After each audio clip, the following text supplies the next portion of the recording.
രാജ്യത്തെ പ്രാന്തവൽകൃത സമൂഹത്തിന്റെയും ദുർബല വിഭാഗങ്ങളുടെയും സ്വത്വവും അസ്തിത്വവും നിരന്തരം ചോദ്യം ചെയ്യപ്പെടുന്ന വർത്തമാനകാല ദേശീയ സാഹചര്യത്തിൽ പൗരത്വം ഔദാര്യമല്ല അവകാശമാണെന്ന പ്രമേയത്തിൽ ഓഗസ്റ്റ് 1 മുതൽ 15 വരെ ക്യാമ്പയിൻ സംഘടിപ്പിക്കാനും സ്വാതന്ത്ര്യദിനം പൗരത്വ സംരക്ഷണ ദിനമായി കൊണ്ടാടാനും തീരുമാനിച്ചതായി ഇന്ത്യൻ നാഷണൽ ലീഗ് ഭാരവാഹികൾ വാർത്താസമ്മേളനത്തിൽ പറഞ്ഞു. മുനമ്പം വിഷയത്തിൽ ഒരു അന്തിമ തീരുമാനമുണ്ടാകും. ആര് വിചാരിച്ചാലും 10 മിനിറ്റ് കൊണ്ട് ഗവൺമെന്റ് വിചാരിച്ചാൽ പ്രശ്നം പരിഹരിക്കപ്പെടുമെന്ന് എനിക്ക് തോന്നുന്നു. കഴിഞ്ഞ 4-5 കൊല്ലമായി ശ്രീമാൻ വി ഡി സതീശൻ പറഞ്ഞുകൊണ്ടിരിക്കുന്നുണ്ടായിരുന്നു. അത് മാത്രമല്ല, മുനമ്പത്തേത് വഖഫ് സ്വത്തല്ല എന്ന് ഏറ്റവും കൂടുതൽ തറപ്പിച്ചു പറയാൻ കേരളത്തിൽ വരാനുണ്ടെങ്കിൽ അത് വി ഡി സതീശൻ. അതിന് അക്കാര്യത്തിൽ എന്തുകൊണ്ട് അദ്ദേഹം ഇങ്ങനെ തറപ്പിച്ചു പറയുന്നു എന്നതിനെക്കുറിച്ച് ഇതുവരെ ആരും ചോദിച്ചിട്ടില്ല. മുനമ്പവും വി ഡി സതീശനും തമ്മിലുള്ള ബന്ധത്തെക്കുറിച്ചും ആരും ഇതുവരെ അന്വേഷിച്ചിട്ടില്ല.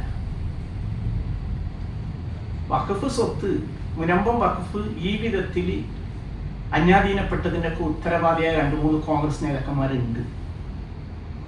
അത് ടി ഒ ബാബ മുതൽ ഇങ്ങോട്ട്, അഡ്വക്കേറ്റ് പോൾ മുതൽ ഇങ്ങോട്ട് അന്വേഷിക്കേണ്ടതാണ്. തെറ്റായ മാർഗത്തിലൂടെ സംസ്ഥാന വഖഫ് ബോർഡ് പിടിച്ചെടുക്കാനും അതുവഴി ഈ ദിശയിലുള്ള RSS അജണ്ട കേരളത്തിൽ നടപ്പാക്കുന്നതിന് വഴിയൊരുക്കാനുമുള്ള കോൺഗ്രസ് മുസ്ലിം ലീഗ് നേതൃത്വത്തിന്റെ ആസൂത്രിത നീക്കങ്ങളെ മതനിരപേക്ഷ സമൂഹം ഒറ്റക്കെട്ടായി ചെറുത്തു തോൽപ്പിക്കണമെന്ന് INL സംസ്ഥാന സെക്രട്ടേറിയറ്റ് യോഗം അഭ്യർത്ഥിച്ചു. അധികാരത്തിലേറിയത് മുതൽ വി ഡി സതീശൻ സർക്കാർ സംസ്ഥാന വഖഫ് ബോർഡും മുനമ്പം പോലുള്ള വഖഫ് സ്വത്തുക്കളും പിടിച്ചെടുക്കാൻ നടത്തുന്ന കൊണ്ടുപിടിച്ച ശ്രമങ്ങൾ നമ്മുടെ നാടിന്റെ രാഷ്ട്രീയ സാമൂഹിക മേഖലകളെ പ്രക്ഷുബ്ധമാക്കുകയാണെന്നും മതേതര സമൂഹം ഇവരുടെ കള്ളപ്രചാരണങ്ങളെയും അപകടകരമായ നീക്കങ്ങളെയും വേണ്ടവിധം തിരിച്ചറിഞ്ഞ് ചെറുത്തു തോൽപ്പിച്ചില്ലെങ്കിൽ ദൂരവ്യാപക പ്രത്യാഘാതങ്ങൾക്ക് വഴിവെക്കുമെന്നും യോഗം മുന്നറിയിപ്പ് നൽകി. നമുക്കറിയാം, വി ഡി സതീശൻ സത്യപ്രതിജ്ഞാ ചടങ്ങ് പോലും വിവാദപരമായ രീതിയിൽ വന്ദേ ഭാരതം പൂർണ്ണമായും ചൊല്ലിക്കൊണ്ടാണ് ആരംഭം കുറിച്ചത്.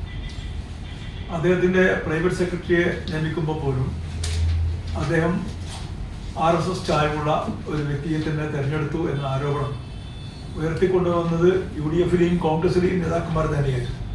BJPക്ക് ഭൂരിപക്ഷമില്ലാതെ തന്നെ BJPയുടെ അജണ്ടകൾ നടപ്പിലാക്കുന്ന ഒരു സർക്കാരായി കേരളത്തിൽ ഈ സതീശൻ സർക്കാർ മാറിയിരിക്കുകയാണ്.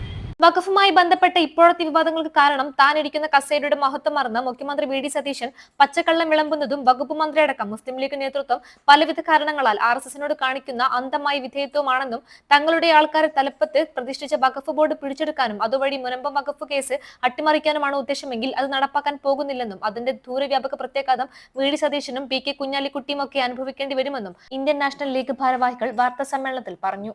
ന്യൂസ് ഡെസ്ക് മലബാർ ശബ്ദം. 18 വയസ്സ്, ജീവിതം സെറ്റ് ചെയ്യാൻ ഇതിലും നല്ല സമയം വേറെയില്ല. ഒരു സർക്കാർ ജോലി മാത്രമല്ല, അഭിമാനവും അച്ചടക്കവും രാജ്യസേവനവും നിറഞ്ഞ ഒരു കരിയറാണ് നിങ്ങൾ സ്വപ്നം കാണുന്നതെങ്കിൽ ഇന്ത്യൻ ആർമി, എയർഫോഴ്സ്, നേവി നിങ്ങളുടെ സ്വപ്നങ്ങൾക്ക് ഇനി ചിറകുവിരിക്കാം. 100% വിജയത്തിന്റെ വിശ്വാസത്തോടെ കേണൽസ് അക്കാഡമി കോഴിക്കോടും സുൽത്താൻ ബത്തേരിയിലും.